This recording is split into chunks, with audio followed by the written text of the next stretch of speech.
Thank you for joining us this afternoon. We are thrilled to be here with Dayton's world-renowned Dayton Contemporary Dance Company, fondly known as DCDC, and with the and current Chief Executive Officer Debbie Blunden-Diggs. Okay, correct a couple titles. Okay? Thank you. Not co-founder, Blunden was the founder, and actually I happen to be the third person that sits in this position, and my current title is Chief Artistic and Producing Director of the Dayton Contemporary Dance Company. Wonderful.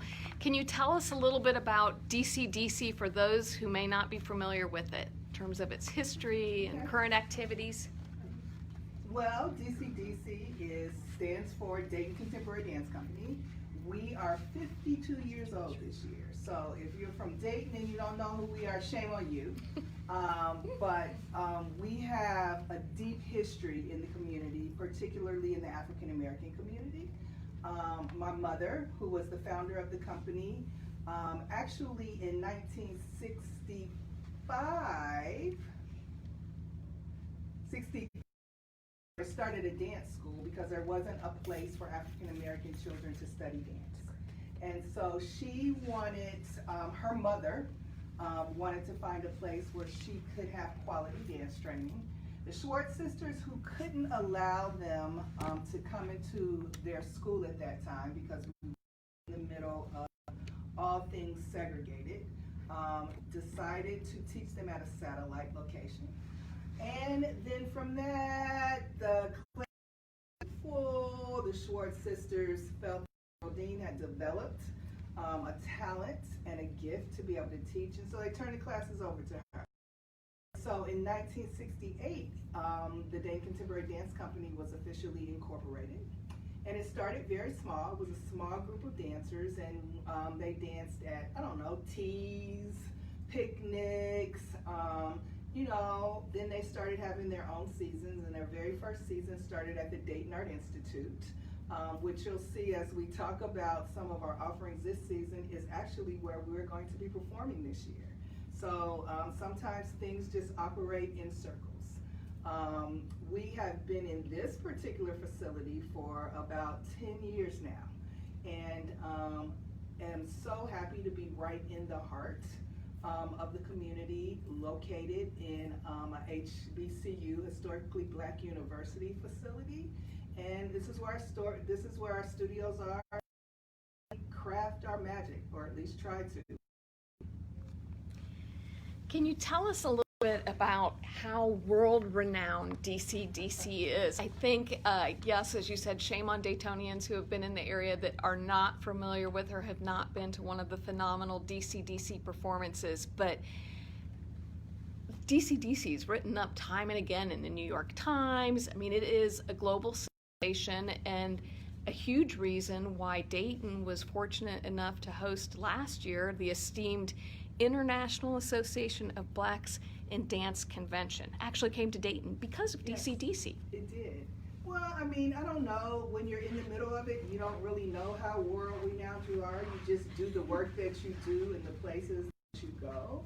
But DCDC has traveled extensively, both nationally and internationally.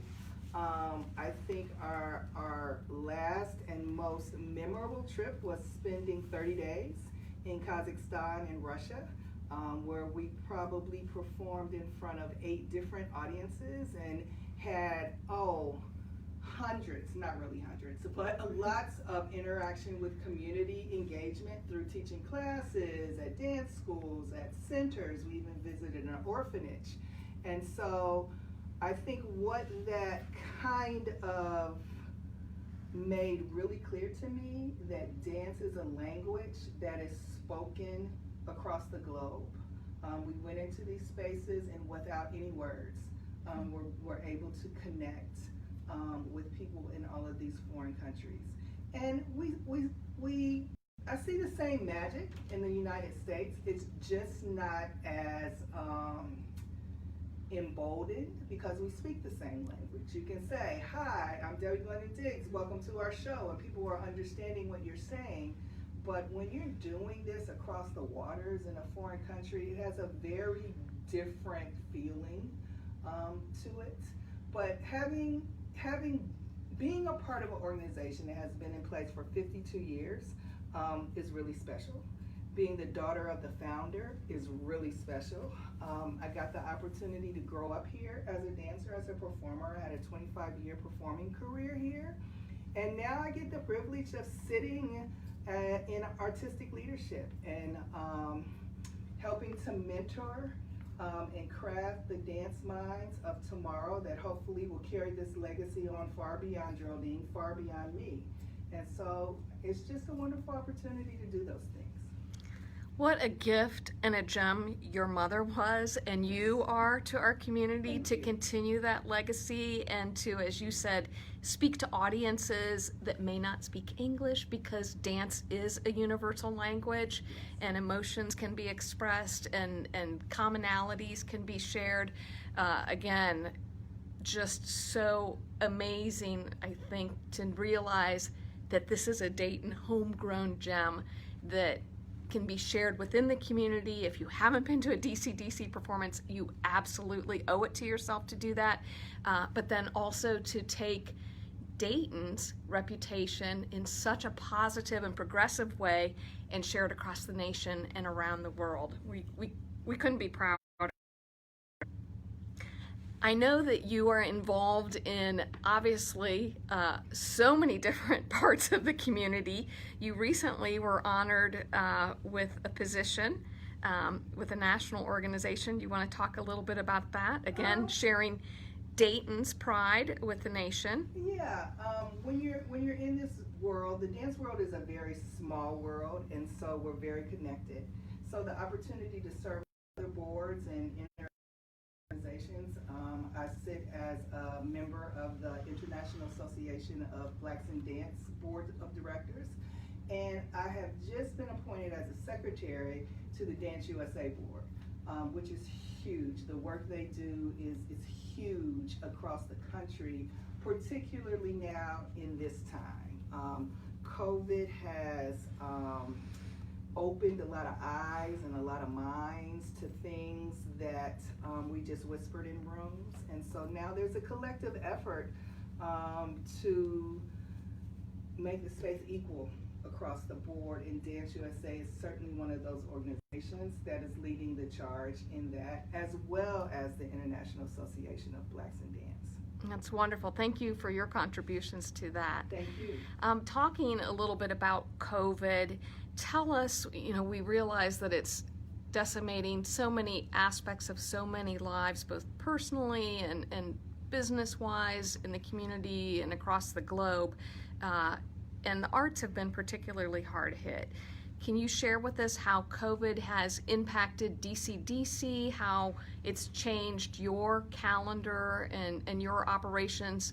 And then most importantly, what can fans and patrons do to help support you and help in the recovery? Well, I mean, I think COVID has hit the entertainment world, particularly the dance sector, in a way that people don't even realize. When people think about COVID impacting us, they think just about the dancers.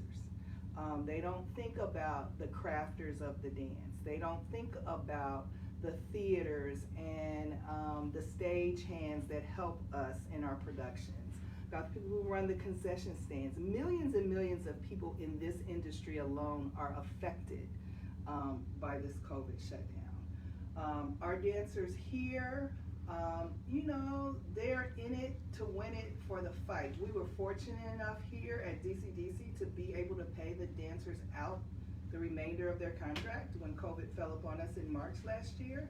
I was very proud of the company's ability to be able to do that. As you should be. Even more excited that just last Tuesday the dancers came back into the space. Yay! We have a dancer that you'll talk to later, so I'll let her talk about how it's different.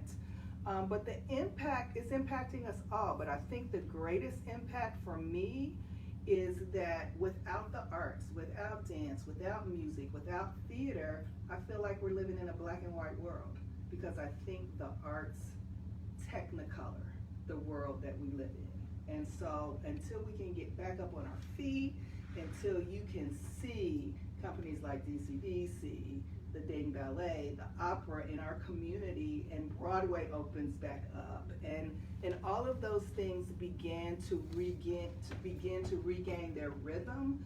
I think we're still just operating in this gray space.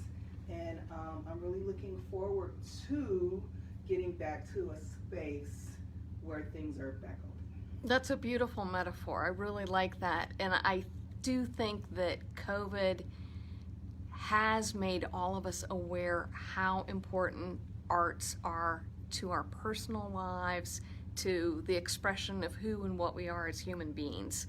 And I couldn't agree with you more in terms of looking at DCDC's future plans and performances, both digital and in person. Can you talk to us a little bit about that? I'm going to talk to you a little bit about it, and then I'm going to have you introduce my associate artistic director. So we had to revamp. So, I kind of set my feet in some cement and said, I really don't want to hibernate for a season. I really want to be able to impact the community with what we do, even if that means the method of our delivery changes. And it has, until people get comfortable, till we can go back into a theater space that doesn't have to operate at 15% capacity. We have to find new ways to take what we do into the community. And so DCDC has planned pretty much a virtual season. So you'll still get to see us. We will be broadcasting dance. We will have live watch parties of those performances, so you will still get to interact with the artists and the creators of whatever we are broadcasting for the evening. And I'm really excited about how this broadens our outreach. So if I had friends in California or Philadelphia and our performance was on November the 15th, they couldn't come. Now they can join us. Now they can see us in the same way that the Dayton community can see us. And so we have 3 offerings this year, and my associate artistic director, Kyrian, is actually the spirit and creator behind one of them. So I really would like for you to talk to her about it. We would love to meet her. Alrighty, Miss Q, I'm gonna give you my seat. Thank you, Debbie. Thank you. Hello. Hi, Kyrian. So like Debbie said, I'm Kyrian Blair. I am from Fayetteville, North Carolina. I'm a graduate of Howard University in Washington, D.C., and this is my 2nd season as one of the associate artistic directors. My 9th season as a professional dancer in the company, and my 12th season, Debbie. I know. My 12th season with the organization as a whole. I spent 2 seasons in our pre-professional company, DCDC2. Then I took a year to just work administration, and then I came to the company, and I'm here. And We I'm couldn't loving be it. more thrilled. That's wonderful. Thank you. So tell us a little more about the evolution to your digital programs and what exactly that means for our viewing audience. Yes. Okay. It has been a lot of sleepless nights and a whole lot of prayers. I mean, I was calling in prayers from everybody because it's such a different way of thinking. We're a live experience, we're a lived experience, and so to switch your thinking from live performance to the virtual space, especially when that's not your thing, it can be a challenge, and it was a challenge for me. But the team and I came up with a really good solution, and that solution is to still produce a main stage show. Of course, the parameters are a little different. The dancers will be in masks, we will be socially distanced, but it will still take place on a stage. And then it will be filmed and will be distributed to our patrons. So then the second part of that, since the main stage show is going to feel different, it'll be kind of flat just because you'll be watching it on a screen, we wanted to offer something that was made especially for the digital space. And so that'll be the second part of the offering. So you'll have the main stage show that will be on the stage, filmed and distributed. And then you'll have a second component, a complementary component that will be especially for the digital space. And for our first show, What's Going On, that's going to be kind of like a music video. Yes, exciting! I know. I just had a meeting with the editors today, and I was talking my language, they were talking their language. We came to an understanding, okay, but it took some time. So I'm really excited about that. And then the third component will be a live virtual chat. When we have our main stage shows in person, we usually have kind of like a talk back at the end of it where you can talk to the dancers, sometimes you can talk to the choreographer. So we wanted to keep that aspect of it. So that'll happen through Zoom. Wonderful. So as a patron, you'll go to Dayton Live, you'll pay your money, you'll get your receipt, and then you'll get a link in the coming days. You'll get a link to say, join the live digital watch party of What's Going On. You'll go to that on Sunday, November 22nd. You'll click the link. You will say, hey, welcome to our virtual performance space. You'll watch the video, you'll watch the music video, and you'll come back and we'll have a chat about how different this is, how crazy it is, but how blessed we are to still be doing what we love to do. And everybody here loves to do what we're doing. We love to dance, we love to choreograph, we love to rehearse, we love to perform. The admin staff loves to make it possible for the dancers to create the art. And so it's a real blessing. Like Debbie said, a lot of companies, a lot of organizations are not able to do it. And we are. It's different. It's very different. There's a learning curve and an adjustment period, but we're doing it. And it feels like we've been doing it for a long time. It's only been a week. So. Well, we can't wait to see it. We will love to watch and look forward to that very much, and appreciate all the extra effort that you've put into evolving with the times. It's really thrilling. Thank you. Thank you. Well, with that in mind, knowing that you're a choreographer and dancer, we have an opportunity to meet one of your dancers, Elizabeth. Elizabeth, come on down. Hi. Yes, so my name is Elizabeth Ramsey. This is my 5th season in the company. I was also a participant of DCDC 2, so I did that side by side with earning my degree at Wright State University. So I was in second company for 3 years. And since I've been in the first company, I've gotten to produce some works, dabble in choreography, and also obviously dance a ton. So yeah, this season is obviously different, but I think that I can speak for most of us in saying that it's actually surprising how also the same it is. Like they did a really great job just creating harmoniousness in the craziness that is, this time that we're dealing with. So tell us a little bit about what those of us from the outside realize is such an elite group of dancers that make the second company and the first company, of what it takes to be a dancer at that level, what kind of commitment, what kind of talent, what kind of tryout. Yes, yeah, it's all of that. It's so fully encompassing. A lot of training, a lot of physically demanding training, and in talking about that and talking about the level of athleticism that goes into it, we just had so much downtime. So just like the rest of the population, we're kind of dealing with just in our own bodies, like what a pandemic feels like. So to return to the work and remember, there's this side of it of, I get this thing that feeds me, and it's so beautiful, and I feel so passionate in getting to do this, but also like I've been dealing with this pandemic for a while, and now like, it is really hard on my body. So it was important for me to try to stay as active in that time as possible. So generally there's a lot of working out and fitness that comes into it, but then there's the technique classes that come with it, and then there's just a level of awareness and being a human that you want to present like a full person to the space as well.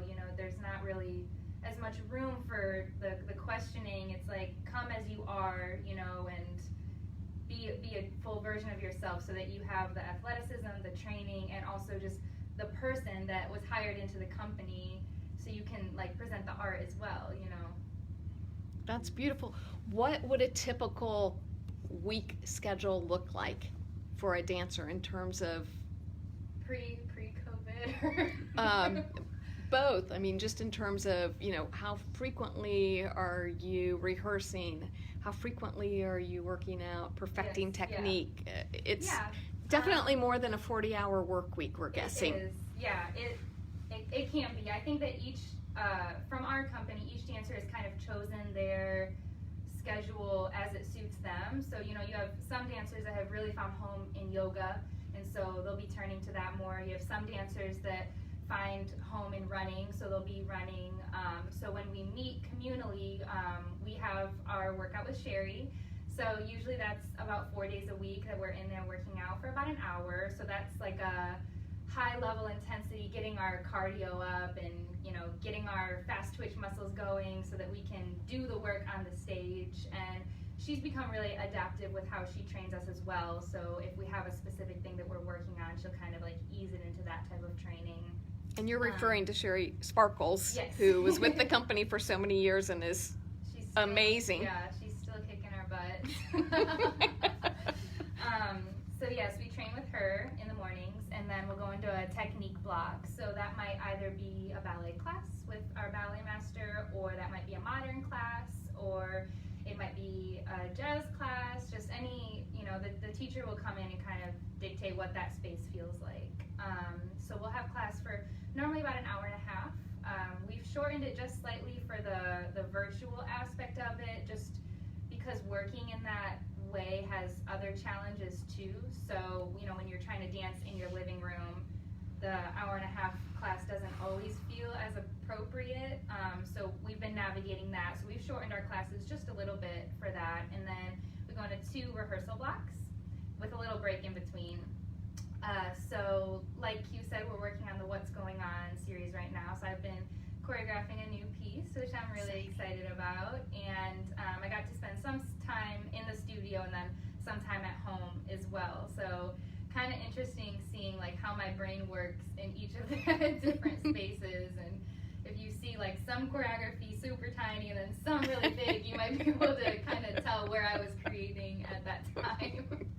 But yeah, that's about it. So that's how our schedule goes from Tuesday to Friday, and then on Saturdays we just have a shorter schedule with a nice long class to get us warm, and then a good solid rehearsal chunk.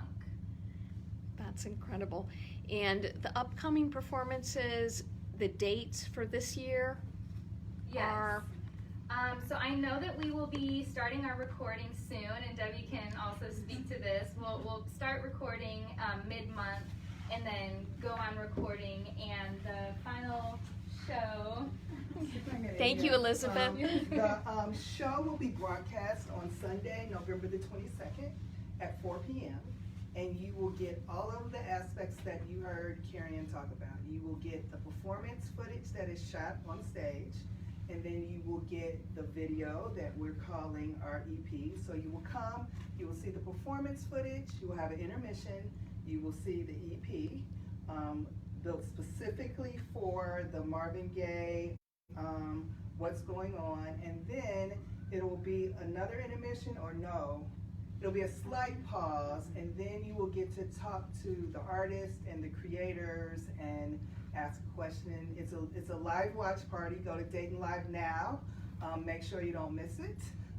You can even tell your aunt in Montana or your sister in California to join us. Our friends in Kazakhstan. Our friends in Kazakhstan could join us. And so we're really excited about it. People all over the country are having virtual seasons. And so this is our version of a virtual season. We will have a similar offering in December, and another similar offering in February, hoping though in February that we'll be at a place where maybe we can have a seated audience also for the performance part. it's just thrilling. Thank you for continuing to bring the phenomenal DCDC art to our community and to now an even broader community, as you said, with the virtual offerings. We're so appreciative of you. Is there anything else you'd like to add today for our viewing audience? You know, I just would like to say people have been super supportive during the pandemic since it hit in March. Stay supportive of your arts organizations. We need you to survive. Even though we can't gather you in spaces like the Victoria and the Schuster right now, we do still need your love and your support so that when we come out of COVID, we come out of it strong. We come out of it ready to do the thing that we have put on pause now for 7 months, but probably well into next season. So stay connected with us because we certainly want to stay connected with you. Thank you so very much. You're welcome. Appreciate it.